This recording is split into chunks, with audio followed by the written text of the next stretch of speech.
Pensemos un momento, ¿no? En cómo las enfermedades infecciosas han marcado nuestra historia. Totalmente. Han diezmado poblaciones enteras, cambiado sociedades. Y desde hace siglos la gente notaba algo, ¿no?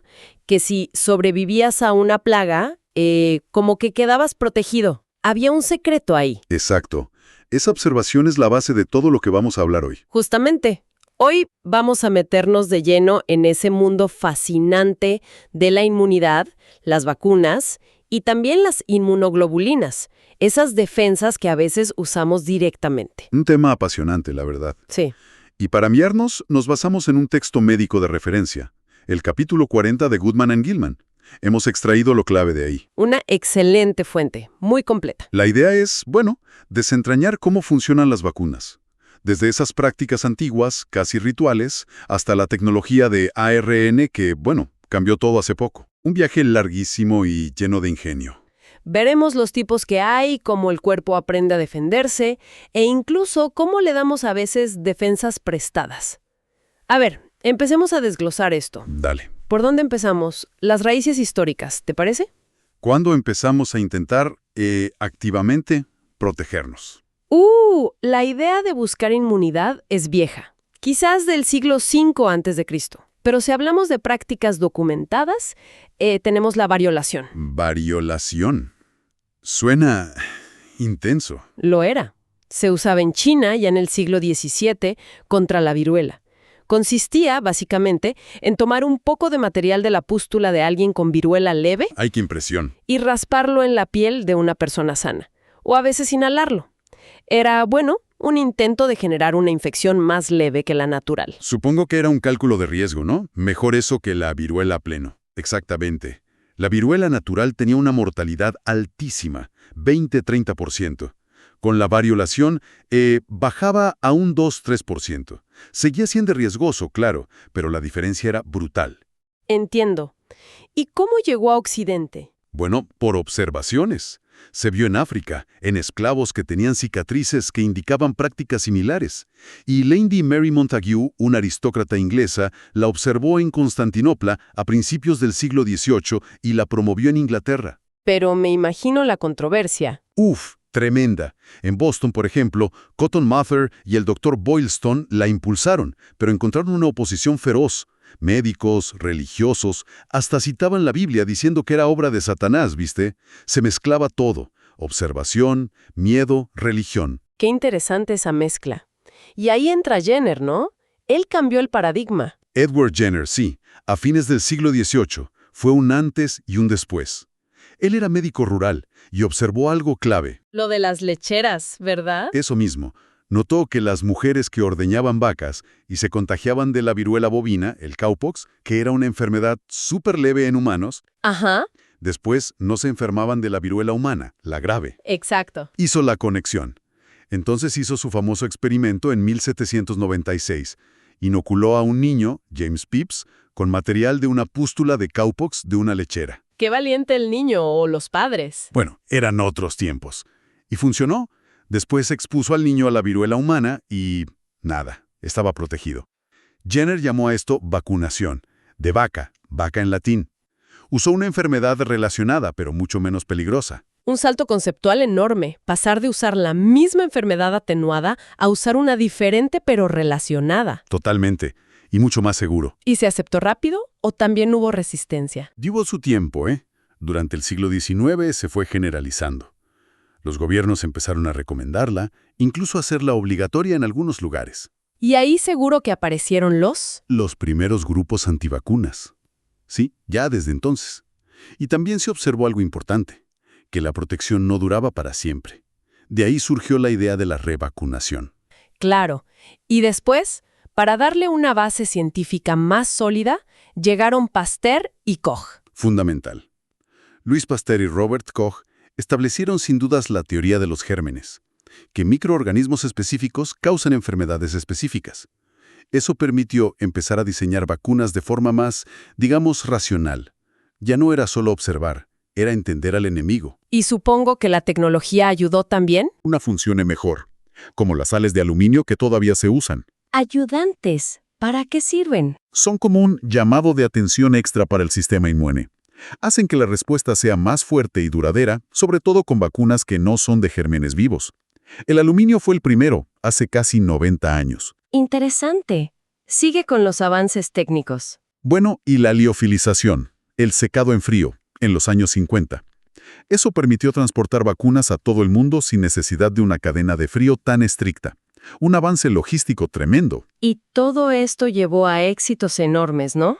El más grande quizás, la erradicación mundial de la viruela, declarada por la OMS en 1979. Una enfermedad que había azotado a la humanidad por siglos, eliminada del planeta gracias a la vacunación masiva. Impresionante. Y otro gran ejemplo es la polio. Sin duda, la poliomielitis, esa enfermedad neurológica terrible que causaba parálisis sobre todo en niños. Me acuerdo de las imágenes de los pulmones de acero. Sí, terrible. Pero llegaron las vacunas. Primero Jonas Salk en 1955, con una vacuna inyectable de virus inactivado, muerto. Y luego Albert Sabin en 1961, con la vacuna oral con virus atenuado, debilitado. Dos enfoques distintos. Exacto. Y ambos funcionaron espectacularmente. En Estados Unidos, por ejemplo, los casos cayeron en picada. Y esto demostró otra cosa clave. Si logras vacunar a muchísima gente, interrumpes la circulación del virus. La famosa inmunidad de rebaño, o colectiva. Eso mismo. Y así se pudo eliminar la polio de regiones enteras. Las Américas en 1994, Europa en 2002, el sudeste asiático en 2014. Un logro increíble de la salud pública. Bien, clarísimo el recorrido histórico. Ahora, vayamos al cómo. ¿Cómo es que la vacuna entrena al cuerpo? Dijiste que era como un simulacro. Exacto. Imagina que tu sistema inmune tiene, como decíamos, dos líneas de defensa principales. La inmunidad innata, que es la primera respuesta, rápida pero general. Y la adaptativa, que es más lenta pero súper específica y genera memoria. Ahí están los linfocitos, los B y los T. Ok, innata y adaptativa. ¿Y la vacuna qué hace? La vacuna presenta un aviso del patógeno. Puede ser el patógeno entero, pero debilitado o muerto, o solo una partecita clave, lo que llamamos antígeno. La inmunidad innata detecta este aviso y da la alarma. Y llama a los especialistas. Llama a los linfocitos B y T de la inmunidad adaptativa. Estos se activan, se multiplican y aprenden a reconocer específicamente ese antígeno. Lo neutralizan, lo eliminan. Esta es la respuesta primaria, el primer encuentro. El entrenamiento. Justo. Pero lo más importante es que, después de esta batalla simulada, algunos de esos linfocitos B y T se convierten en células de memoria. Quedan como soldados veteranos, patrullando por mucho tiempo, a veces toda la vida. ¿Y qué pasa si después entra el virus o bacteria de verdad? Ah, ahí está la magia. Esas células de memoria lo reconocen al toque. ¡Pum! Se activan rapidísimo, se multiplican masivamente, producen un montón de defensas. Es la respuesta secundaria, mucho más rápida y potente que la primera vez. Y entonces neutralizan al invasor antes de que te enfermes gravemente. Exactamente.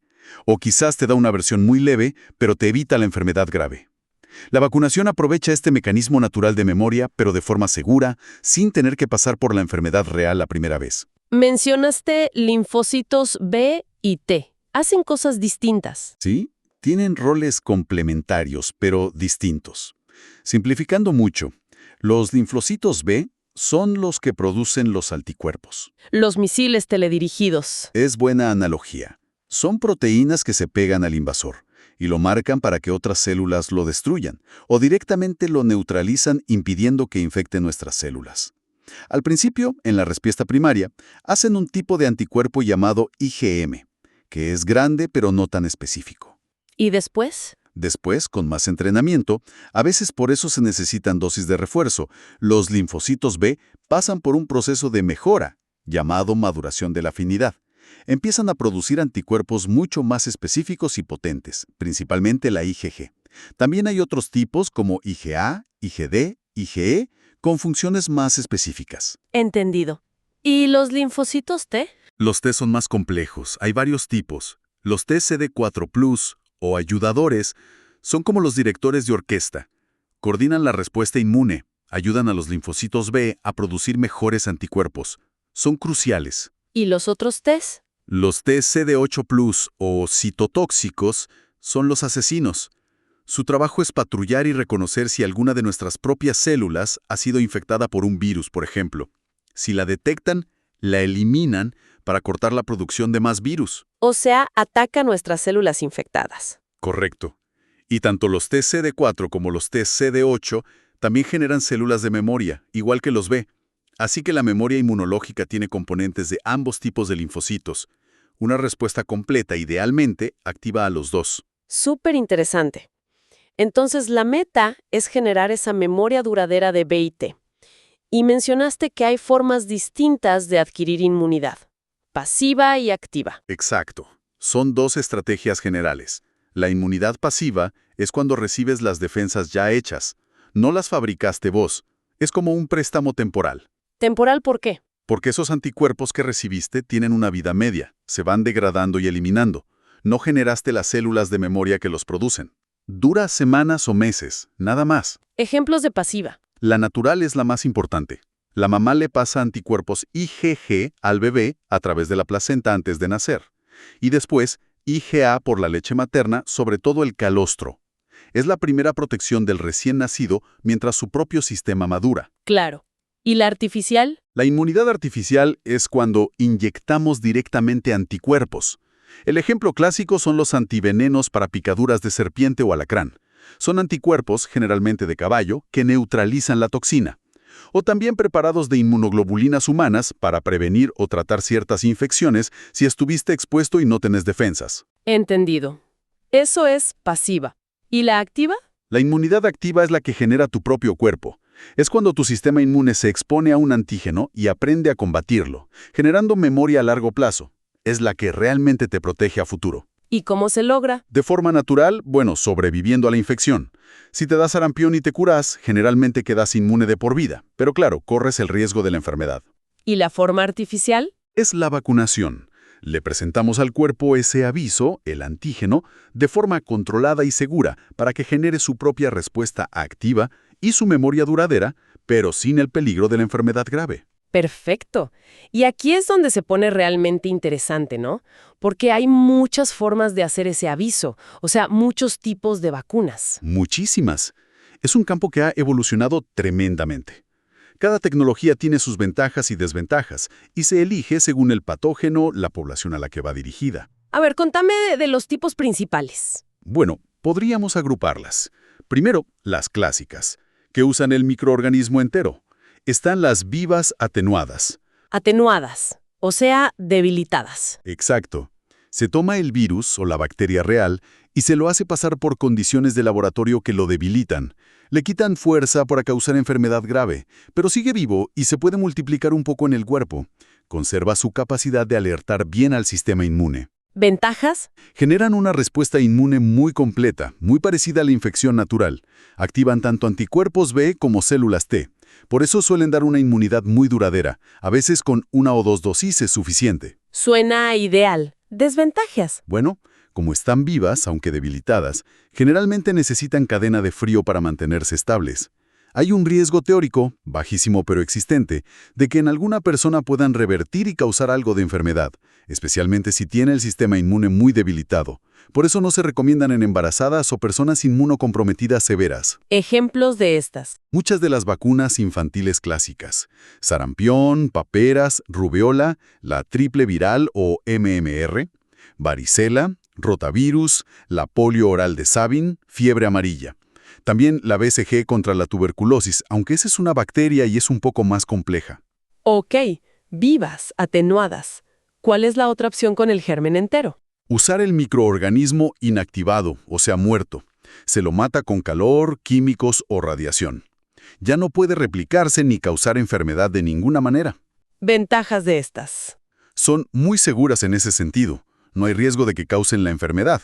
Además, suelen ser más estables. A veces se pueden liofilizar y no necesitan tanto frío. ¿Y la contra? La respuesta inmune que generan suele ser menos potente y duradera que con las vivas atenuadas. Principalmente inducen anticuerpos y la respuesta celular T es menor. Por eso, casi siempre se necesitan varias dosis iniciales y refuerzos periódicos para mantener la protección. Ejemplos. La vacuna inyectable de Salk. Algunas vacunas contra la gripe. La vacuna contra la rabia. Algunas contra la hepatitis A. La tos ferina de célula entera, aunque ya casi no se usa. Bien, entonces tenemos vivas atenuadas y muertas inactivadas. ¿Y si no usamos el germen entero? Ahí entran las vacunas subunitarias. Estas usan solo fragmentos específicos del patógeno, las piezas clave que el sistema inmune necesita reconocer, los antígenos. Son como mostrarle solo la foto del culpable. ¿Más precisas? Quizás. Sí, y muy seguras porque no contienen el material genético infeccioso. El desafío es identificar cuáles son esas piezas clave más importantes para generar protección. Hay varios tipos de subunitarias. A ver. Están las basadas en polisacáridos. Son azúcares complejos que forman la cápsula de algunas bacterias importantes, como neumococo, meningococo, Haemophilus influenza tipo B, HIV. ¿Y funcionan bien así solas? No tanto, especialmente en bebés. Esos azúcares solos no activan bien la memoria inmunológica, sobre todo la respuesta T. La solución fue genial. Conjugar, o sea, unir químicamente ese polisacárido a una proteína transportadora, que el sistema inmune sí reconoce bien, como una toxina inactivada de tétanos o difteria. Ah, como darle un empujoncito al sistema. Algo así. Y funcionó espectacular. Las vacunas conjugadas, HIV, neumococo conjugada, PCB, meningococo conjugada, sí generan una respuesta fuerte, duradera y con memoria, incluso en bebés muy pequeños. Han sido una revolución en pediatría. ¡Qué bueno! ¿Qué otros tipos de subunitarias hay? Bueno, en vez de azúcares, podemos usar proteínas importantes del patógeno. Por ejemplo, proteínas de la superficie del virus o bacteria. Se pueden purificar del microorganismo o, más comúnmente hoy, fabricarlas usando ingeniería genética, proteínas recombinantes. Una proteína de la envoltura del virus fabricada en levaduras. También la vacuna contra la tos ferina acelular, la AP en DTaP o TDAP, usa varias proteínas purificadas de la bacteria. Y mencionaste antes las toxinas. Exacto. A veces el daño no lo causa la bacteria directamente, sino una toxina que produce. En esos casos, la vacuna se hace con la toxina pero inactivada químicamente, generalmente con formalina. Se llama toxoide. O sea, la toxina desactivada. Eso es, ya no es tóxica, pero conserva la forma para que el sistema inmune aprenda a reconocerla y a producir anticuerpos que neutralicen la toxina real si alguna vez te infectas. ¿Y esas cuáles son? Las vacunas contra el tétanos y la difteria son los ejemplos perfectos. Son toxoides. Por eso vienen juntas en las vacunas DTaP, TDAP, T. La letra mayúscula indica dosis más alta del componente. Parece que cada vez somos más quirúrgicos, ¿no? Eligiendo la pieza exacta. Totalmente. Y eso nos lleva a las tecnologías más nuevas, que son aún más específicas. Las vacunas de instrucciones genéticas. ¿Cómo es eso? ¿Le damos al cuerpo el manual de instrucciones? Exactamente. En lugar de darle la pieza, el antígeno, le damos la instrucción genética ADN o ARNM para que nuestras propias células fabriquen esa pieza por un tiempito. Suena a ciencia ficción. Parecía, pero ya es una realidad. Primero surgieron las vacunas de ADN. Se crea un plásmido, un círculo de ADN sintético que lleva el gen del antígeno. Se inyecta, algunas células lo captan, leen el gen, producen la proteína antigénica y la presentan al sistema inmune. Ventajas. Potencialmente fáciles y baratas de producir, muy estables. Pero tuvieron algunos desafíos. Lograr que el ADN entre bien a las células y a su núcleo, y a veces la respuesta inmune no era tan fuerte. Todavía están más en fase experimental para humanos, aunque haya alguna aprobada en veterinaria. ¿Y el ARN? Ese sí que explotó con la pandemia. El ARN mensajero, sí, fue la gran estrella. Superó varios obstáculos del ADN. El ARN solo necesita llegar al citoplasma de la célula, no al núcleo. Y se resolvieron problemas de inestabilidad y de que el sistema inmune lo atacara antes de tiempo, usando nucleócidos modificados y encapsulándolo en nanopartículas de lípidos. Una burbujita de grasa protectora. Algo así. Entonces, la célula recibe ese ARN, lo lee, como si fuera una instrucción propia, fabrica la proteína del virus, la famosa proteína Spike del SARS-CoV-2, por ejemplo, y la expone en su superficie. El sistema inmune la ve y listo, se activa y genera memoria. Y la ventaja es la velocidad, ¿no? Impresionante. Se pueden diseñar y producir rapidísimo una vez que tenés la secuencia genética del patógeno. Por eso fueron clave en la pandemia. Pfizer, BioNTech, Moderna. Son ejemplos. Y ahora se investiga para gripe, VIH, otros virus. Fascinante. ¿Y queda alguna otra tecnología importante? Sí, las vacunas de vectores virales recombinantes. Es otra forma de entregar las instrucciones genéticas. A ver, ¿cómo funcionan? Se toma un virus que sea inofensivo para los humanos o que cause un resfrío leve, como un adenovirus, y se lo modifica genéticamente para que lleve dentro el gen del antígeno del patógeno contra el que queremos proteger. O sea, usamos un virus como camión de reparto. Exacto. Ese virus vector infecta nuestras células, pero como está modificado, no causa enfermedad grave. Solo entrega el gen del antígeno. Y nuestras células, de nuevo, fabrican la proteína y se la muestran al sistema inmune. ¿Ejemplos de estas? Algunas vacunas contra el COVID-19 también usaron esta tecnología. AstraZeneca, Janssen, Sputnik V. Y se usa en la vacuna contra el ébola, por ejemplo. Se usan distintos tipos de virus como vectores, como adenovirus o poxvirus. ¡Qué variedad de enfoques! Impresionante. Ahora, mencionaste antes los anticuerpos, los misiles. ¿Podemos usarlos directamente como si fueran medicamentos? Sí, claro. Y es un campo enorme en la medicina actual. Los anticuerpos o inmunoglobulinas son proteínas muy especiales. Tienen esa forma de I. Sí, la típica imagen. Bueno, las puntas de la Y, la región variable, es la que se une al objetivo, el antígeno, con una especificidad increíble, como una llave a su cerradura. Y la base de la Y, la región constante, determina la función del anticuerpo. Se activa otras células, se atraviesa la placenta, etc. Y nuestro cuerpo fabrica muchos tipos. Una variedad casi infinita. Gracias a mecanismos genéticos muy complejos, recombinación de genes, combinaciones de cadenas, mutaciones, podemos generar anticuerpos para casi cualquier cosa que se nos cruce. Y con la exposición repetida, como con las vacunas, el cuerpo selecciona y mejora los anticuerpos, haciéndolos cada vez más afines, más pegajosos al objetivo. Es la maduración de afinidad. Y hay clases distintas. Mencionaste IgM, IgG. Sí, son los isotipos. Simplificando mucho. IgM es la primera en aparecer en una infección o tras la vacunación. Es grande, como una estrella de 5 puntas, pentámero, buena para atrapar cosas rápido, pero no tan específica. La primera línea. Algo así. Luego viene la IgG, que es la más abundante en sangre, dura mucho tiempo, es muy específica y potente. Es la que cruza la placenta y la que más nos interesa generar con las vacunas para protección a largo plazo. Hay subclases de IgG con funciones un poco distintas. ¿Y las otras? La IgA es la principal defensora en las mucosas. Intestino, saliva, lágrimas, leche materna.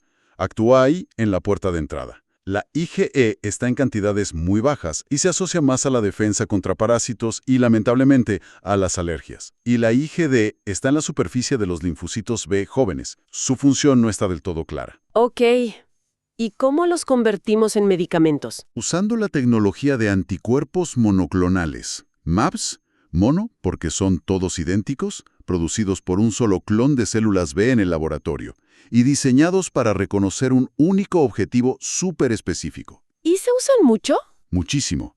Son fármacos importantísimos para tratar cánceres, enfermedades autoinmunes como artritis reumatoide, psoriasis, y cada vez más en enfermedades infecciosas. ¿Cómo cuáles? Hay uno, palivizumab, que se usa hace años para prevenir la enfermedad grave por el virus sincicial respiratorio, VSR, en bebés prematuros o de alto riesgo.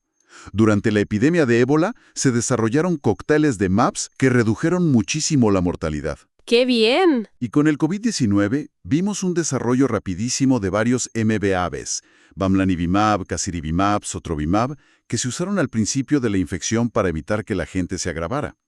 El desafío fue que las nuevas variantes del virus a veces escapaban a esos anticuerpos, pero demostraron el potencial enorme de esta herramienta. Clarísimo. Ahora tenemos que tocar un tema que siempre genera debate, la seguridad de las vacunas. Hay mucha preocupación, a veces desinformación. ¿Qué nos dice la ciencia al respecto? Es crucial hablar de esto con transparencia y basados en evidencia. Es normal tener preguntas. Primero, recordemos los adyuvantes, esas sustancias que mencionamos antes para potenciar la respuesta de algunas vacunas. Sí, como las sales de aluminio. Exacto. Llevan usándose décadas, casi un siglo, y su perfil de seguridad es muy bien conocido. Ayudan a que las vacunas inactivadas o subunitarias funcionen mejor. Las vacunas vivas atenuadas generalmente no los necesitan. Ok. Y el tema más polémico, la supuesta conexión con el autismo. Ahí hay que ser categóricos. No hay ninguna evidencia científica que relacione las vacunas, ni la triple viral MMR, ni ninguna otra, con el desarrollo de autismo. Se han hecho estudios enormes, en millones de niños, en distintos países, y todos concluyen lo mismo. No hay vínculo causal. ¿De dónde salió ese mito entonces? Salió de un estudio muy pequeño, publicado en 1998 por Andrew Wakefield, que después se demostró que era fraudulento. El estudio fue retractado por la revista científica y a Wakefield le quitaron su licencia médica.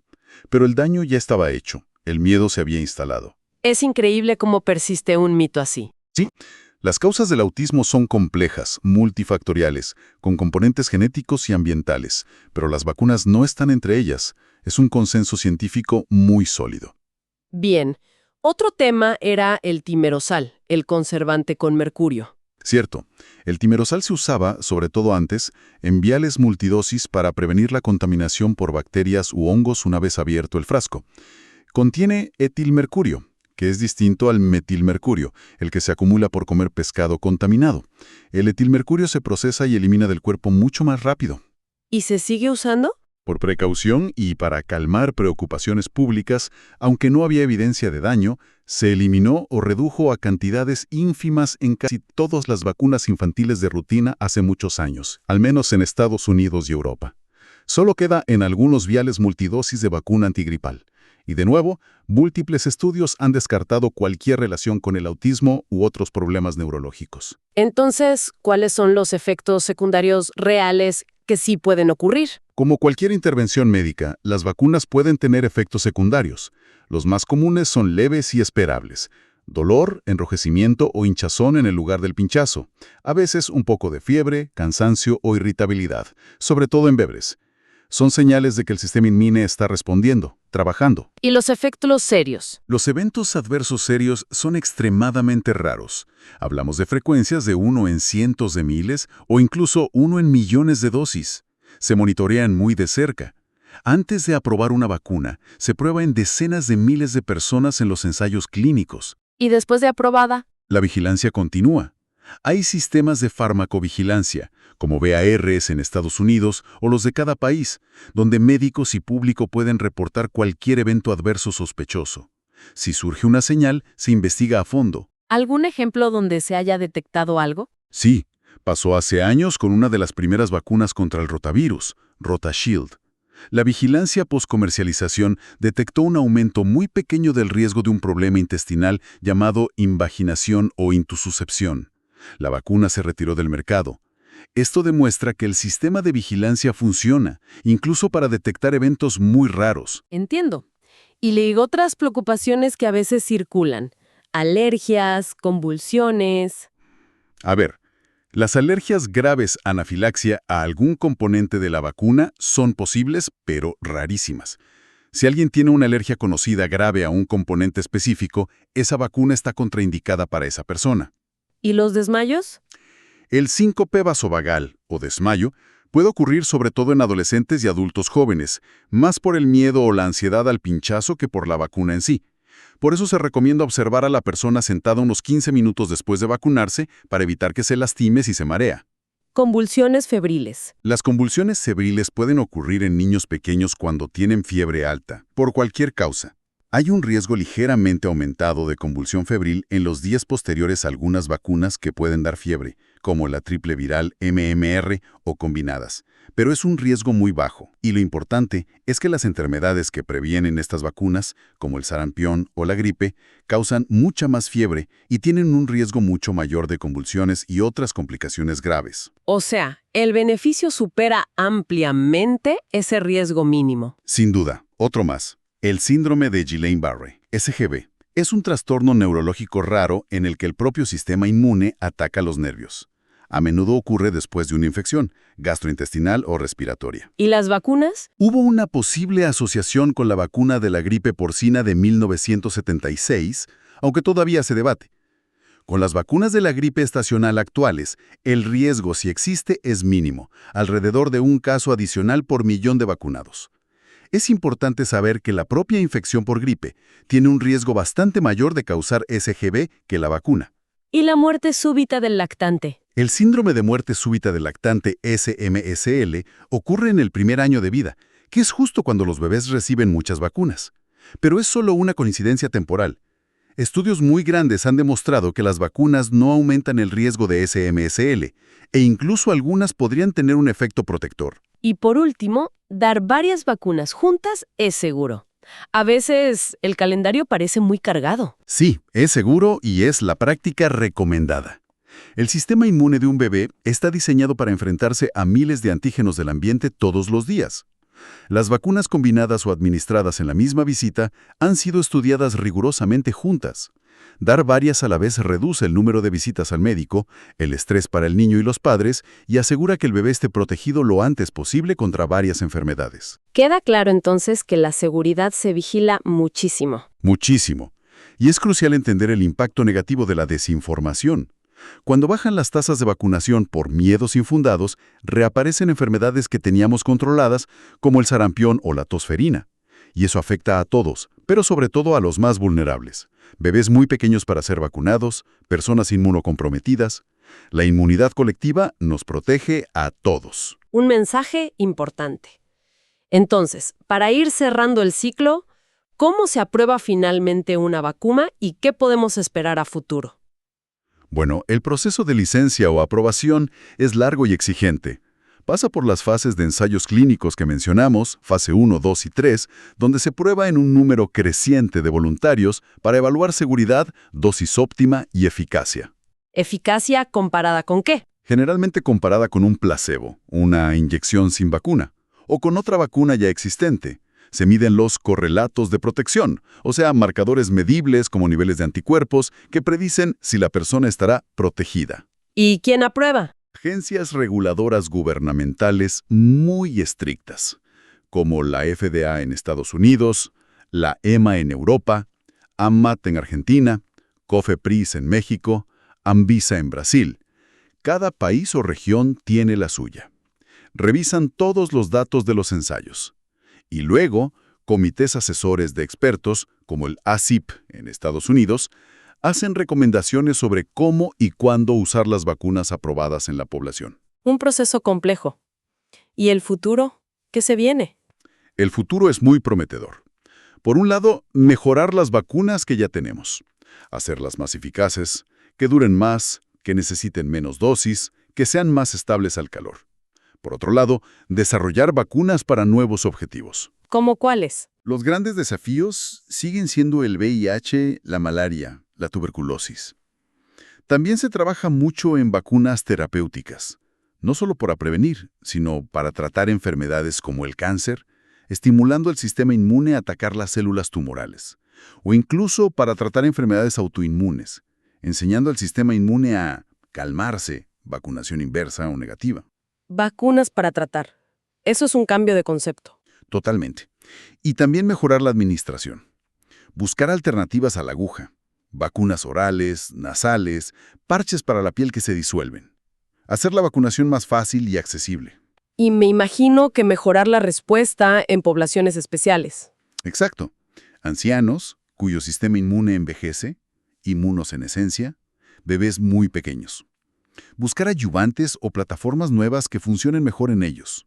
Y expandir la inmunización materna, para proteger al bebé desde antes de nacer. Hay muchísimo en desarrollo. Realmente, el ritmo de innovación parece haberse acelerado mucho.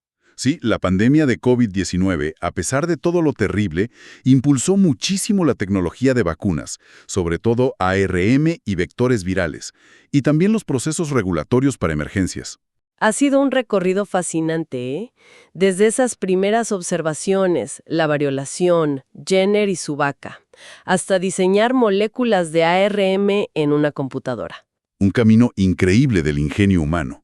Hemos visto cómo se crea esa memoria inmune, los distintos tipos de vacunas, los anticuerpos como terapia. Queda claro que son una herramienta potentísima de salud pública. Quizás la intervención que más vidas ha salvado y más ha mejorado la calidad de vida en la historia de la medicina. A veces se nos olvida el impacto gigantesco que han tenido. Totalmente de acuerdo. Y para dejar a nuestra audiencia pensando, vimos la velocidad increíble con que llegaron las vacunas para el COVID-19. gracias a estas nuevas plataformas y procesos acelerados. Sí, fue algo sin precedentes. Entonces, la pregunta es, ¿podría esta nueva era de innovación acelerada significar que enfermedades que antes parecían imposibles de prevenir con vacunas, como el VIH, o incluso el uso de vacunas para tratar enfermedades crónicas, como mencionabas, podrían estar mucho más cerca de lo que pensamos? ¿Quizás en la próxima década? Es algo para reflexionar, ¿no? Sin duda. Abre puertas que antes parecían cerradas. El potencial está ahí. Bueno, con esa reflexión nos despedimos. Muchísimas gracias por esta exploración tan completa. Un placer como siempre. Y gracias a quienes nos escucharon. Hasta la próxima.